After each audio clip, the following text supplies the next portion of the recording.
ಅಡಪದ ಅಪ್ಪಣ್ಣ, ಕುರುಬ ಗೊಳ್ಳಾಲೇಶ. ಗೊತ್ತದ ನನಗೆ ಕುರುಬ ಗೊಳ್ಳಾಲೇಶ ಎಂಥ ಅದ್ಭುತ ರೀ. ಅವ ಎದ್ರೊಳಗೆ ಲಿಂಗ ಕಣ್ಣ ಅಂತಂದ್ರೆ ನಾವೆಲ್ಲ ಲಿಂಗವನ್ನು ನಾವೆಲ್ಲ ಕಟ್ಕೋತೇವೆ. ಆದ್ರೆ ಒಂದು ಪವಾಡ ಆ ಕುರುಬ ಗೊಳ್ಳಾಳೇಶನ ಒಂದು ಕತೆ ಹೇಳತ್ತೇನೆ ನಮಗೆ. ಕೇಳಿರಲ್ಲ ಈ ಹೆಸರು ಕುರುಬ ಗೊಳ್ಳಾಳೇಶ. ಗೋಲ್ಗೇರಿ ಕುರುಬ ಗೊಳ್ಳಾಳೇಶ ದೊಡ್ಡ ಶಿವಯೋಗಿ ಅವ.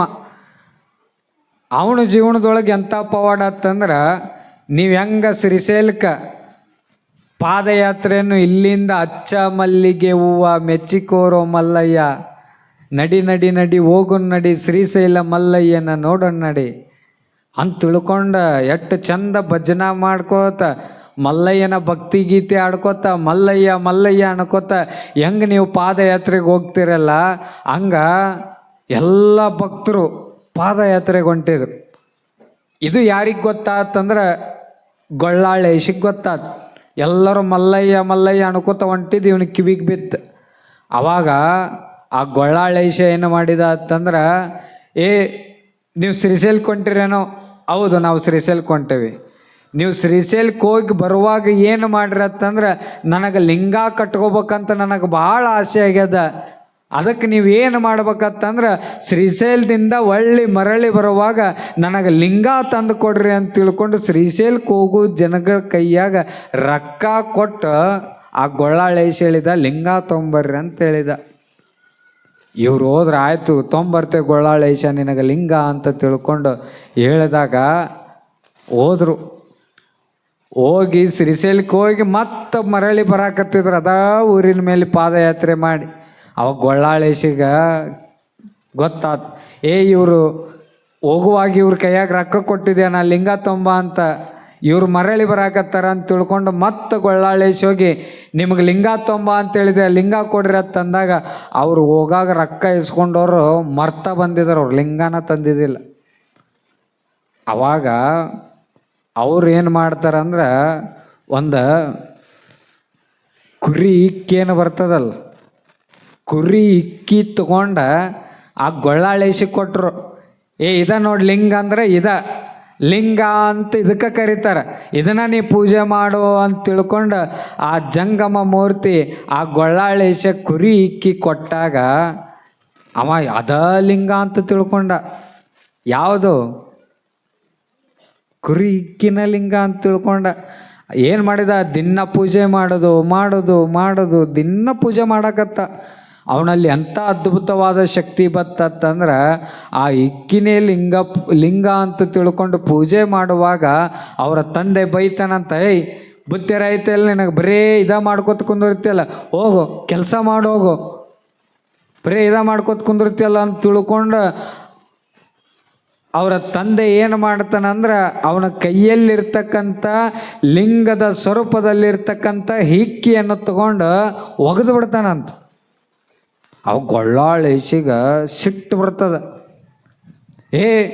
ನನ್ನ ಲಿಂಗವನ್ನು ಹೋಗಿ ತಗೊಂಡು ಒಗಿತ್ಯಾ ಅಂತ ತಿಳ್ಕೊಂಡು ಆ ಗೊಳ್ಳಾಳೇಶ ಏನು ಮಾಡ್ತಾನಂತಂದ್ರೆ, ತನ್ನ ಕೈಯಲ್ಲಿರ್ತಕ್ಕಂಥ ಕೊಡ್ಲಿಯನ್ನೇ ತಗೊಂಡು ತನ್ನ ತಂದೆಯ ರುಂಡವನ್ನೇ ಹಾರಿಸ್ತಾನಂತ. ಎದರ ಸಲುವಾಗಿ? ಲಿಂಗದ ಸಲುವಾಗಿ. ಅವಾಗ ಈ ಇಕ್ಕಿ ತಗೊಂಡು ಅವ್ರ ಅಪ್ಪ ಏನು ಒಗೆದಿರ್ತಾನಲ್ಲ, ಆ ಇಕ್ಕಿ ಒಳಗೆ ಯಾರು ಪ್ರತ್ಯಕ್ಷ ಆಗ್ತಾರಂದ್ರೆ, ಅವನ ಭಕ್ತಿಗೆ, ಕುರುಬ ಗೊಳ್ಳಾಳೇಶನ ಒಂದು ಮುಗ್ಧ ಭಕ್ತಿಗೆ ಯಾರು ಪ್ರತ್ಯಕ್ಷ ಆಗ್ತಾರಂದ್ರೆ, ಸಾಕ್ಷಾತ್ ಶ್ರೀಶೈಲದ ಮಲ್ಲಯ್ಯ ಆ ಇಕ್ಕಿ ಒಳಗೆ ಪ್ರತ್ಯಕ್ಷ ಆಗ್ತಾನ. ಅವನ ಭಕ್ತಿಗೆ, ಮುಗ್ಧ ಭಕ್ತಿಗೆ ಒಲದ. ಮತ್ತವರ ತಂದೆ ರುಂಡ ಜೋಡಣೆ ಮಾಡಿದ. ನಾವೆಲ್ಲ ಇತಿಹಾಸದೊಳಗೆ ಚರಿತ್ರೆಯನ್ನು ನಾವು ಕುರುಬ ಗೊಳ್ಳಾಳೇಶನ ಇತಿಹಾಸದೊಳಗೆ ಕೇಳ್ತೇವೆ ನೋಡ್ರಿ. ಲಿಂಗಕ್ಕೆ ಎಂತ ಬರೀ ಇಕ್ಕಿ ಅಂತ ತಿಳ್ಕೊಂಡು ಪೂಜೆ ಮಾಡಿದ. ಸಾಕ್ಷಾತ್ ಮಲ್ಲಯ್ಯನ ಅವ್ರಿಗೆ ಪ್ರತ್ಯಕ್ಷ. ನಾವು ಲಿಂಗ ಕೊಡ್ತೇವತ್ತಂದ್ರೆ ಯಾರು ಬರಂಗಿಲ್ಲ. ಅವ ಲಿಂಗ ಬೇಕು ಅಂತ ತಿಳ್ಕೊಂಡು ಬೆನ್ನ ಹತ್ತಿ ಲಿಂಗ ತಗೊಂಡ.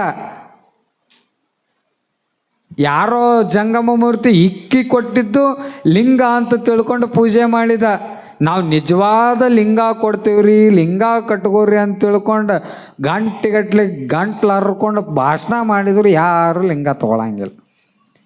ಲಿಂಗದೊಳಗೆ ನೀವೆಲ್ಲ ಅರ್ಥ ಮಾಡ್ಕೋರಿ, ಅದ್ಭುತವಾದ ಶಕ್ತಿ ಅದ.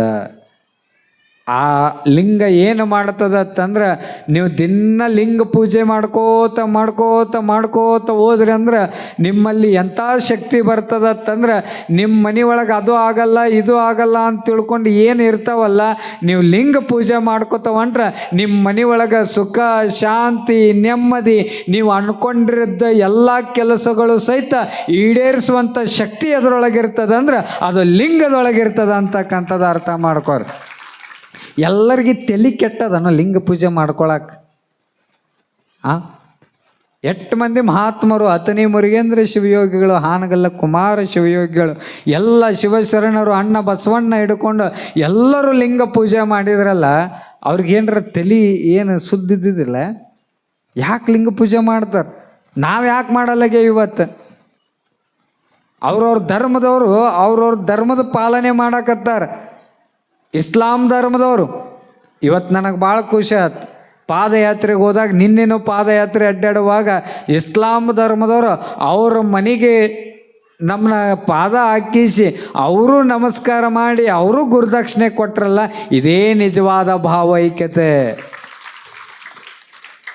ನೋಡಿ. ಎಷ್ಟು ಚಂದ ನೀವೆಲ್ಲ ಭಾವೈಕ್ಯತೆಯಿಂದ ಈ ಊರೊಳಗೆ ನೀವೆಲ್ಲರೂ ಸಹಿತ ಬದುಕ್ತಾ ಇದ್ದೀರ. ಅವ್ರ ಇಸ್ಲಾಂ ಧರ್ಮದವ್ರು ದಿನ ನಮಾಜ್ ಮಾಡ್ತಾರೆ, ಅವರು ತಪ್ಸಂಗಿಲ್ಲ.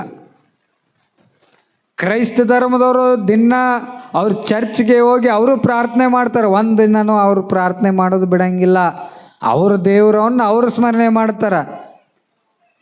ಆದರೆ ನಾವು ನಮ್ಮ ಧರ್ಮದವರು ನಾವೇನು ಮಾಡಾಕತ್ತೆ? ಒಬ್ಬರ ಲಿಂಗ ಪೂಜೆ ಮಾಡ್ತಾರೆ. ಮತ್ತು ಬರೀ ಗಣಮಕ್ಕಳ ಲಿಂಗ ಪೂಜೆ ಮಾಡ್ಬೇಕಂತೇನಿಲ್ಲ. ಹೆಣ್ಮಕ್ಕಳು ಏಮ್ ರೆಡ್ಡಿ ಮಲ್ಲಮ್ಮೇನ ಯಾರು? ಅಕ್ಕ ಮಹಾದೇವಿ ಯಾರು? ಅಕ್ಕ ಮಹಾದೇವಿ ಹೇಳ್ತಾಳ, ಎಮ್ಮೆಗೊಂದು ಚಿಂತೆ ಸಮಗಾರಗೊಂದು ಚಿಂತೆ, ಧರ್ಮಿಗೊಂದು ಚಿಂತೆ ಕರ್ಮಿಗೊಂದು ಚಿಂತೆ, ಎನಗೆ ಎನ್ನ ಚಿಂತೆ ತನಗೆ ತನ್ನ ಕಾಮದ ಚಿಂತೆ, ಒಲ್ಲೆ ಹೋಗು ಸೆರಗ ಬಿಡು ಮರಳೆ, ಚನ್ನ ಮಲ್ಲಿಕಾರ್ಜುನ ಒಲಿಯನು ಎಂಬ ಚಿಂತೆ ಅಂತ ಅಕ್ಕ ಮಹಾದೇವಿ ಹೇಳಿದ್ಲು. ಎಲ್ಲರಿಗೂ ಒಂದೊಂದು ಚಿಂತೆ ಇರ್ತಾವೆ. ಆದ್ರೆ ಅಕ್ಕ ಮಹಾದೇವಿ ನನಗೆ ಯಾವ ಚಿಂತೆ ಐತೆ ಅಂತಂದ್ರೆ ಚನ್ನ ಮಲ್ಲಿಕಾರ್ಜುನ ನನಗೆ ಒಲಿತಾನೋ ಒಲಿಯುವುದಿಲ್ಲ ಅನ್ನುವಂಥ ಚಿಂತೆ ಅದು ನನ್ನಲ್ಲಿ ಐತೆ ಅಂತ ತಿಳ್ಕೊಂಡು ಅಕ್ಕ ಮಹಾದೇವಿ ಹೇಳಿದ್ಲು. ನಮಗೆ ಯಾವ ಚಿಂತೆ ಅದಾವು? ಕನಸು ಬತ್ತಂದ್ರೆ ಏನು ಬೀಳ್ತಾವ ನಮಗೆ? ಬರೀ ಕನಸು. ಆ ಪ್ಲಾಟ್ ತೊಗೋಬೇಕು, ಅಟ್ಟ ಎಕರೆ ಆಸ್ತಿ ಹಿಡಿಬೇಕು, ಯಾವಾಗ ಬಂಗಾರ ರೇಟ್ ಕಡಿಮೆ ಆಕ್ಕದ, ಯಾವಾಗ ಬಂಗಾರ ತೊಗೊಳ್ಳೋಣ, ಯಾವಾಗ ನನ್ನ ಮಗನಿಗೆ ಲಗ್ನ ಮಾಡೋಣ. ಬರೀ ನಮ್ಮ ಸಂಸಾರದ ಚಿಂತೆನೇ ಇರುತ್ತಾವೆ. ದೇವ್ರ ಚಿಂತೆ ಮಾಡೋದು ಯಾವಾಗ? ನಮ್ಮ ದೇವರ ನಮ್ಮ ಚಿಂತೆ ದೇವ್ರು ಮಾಡಿ ಎಲ್ಲ ಕೊಟ್ಟನಿಲ್ಲ ಭಗವಂತ. ಇಲ್ಲಿ ಪ್ರವಚನ ಮಾಡೋದು ವಜ್ಜೈತಿ. ನಾವು ಈ ಊರೊಳಗೆ ಎಲ್ಲ ಊರಾಗ ಮಾಡೋದು ಬೇರೆ. ಇಲ್ಲಿ ಯಾರ ಪ್ರವಚನ ಮಾಡಿ ಗೆದ್ರ ಅಂದ್ರೆ ಇಡೀ ಜಮಖಂಡಿ ತಾಲೂಕಾಗ ಗೆದ್ದಂಗೆ ಇಲ್ಲಿ. ಯಾಕಂದ್ರೆ ಅಟ್ಟು ನೋಡಿ ಚಪ್ಪಾಳೆ ತೊಟ್ಕೋತಿರು. ನಿಮ್ಮ ಬಗ್ಗೆ ಹೇಳ್ಬೇಕು, ನಿಮ್ಗೆ ಹವಾ ಹಾಕ್ಬೇಕು ಅಂದ್ರೆ ಚಪ್ಪಾಳೆ ತಟ್ಟೋರು, ಇಲ್ಲ ಅಂದ್ರೆ ತಟ್ಟೋರ ನೀವು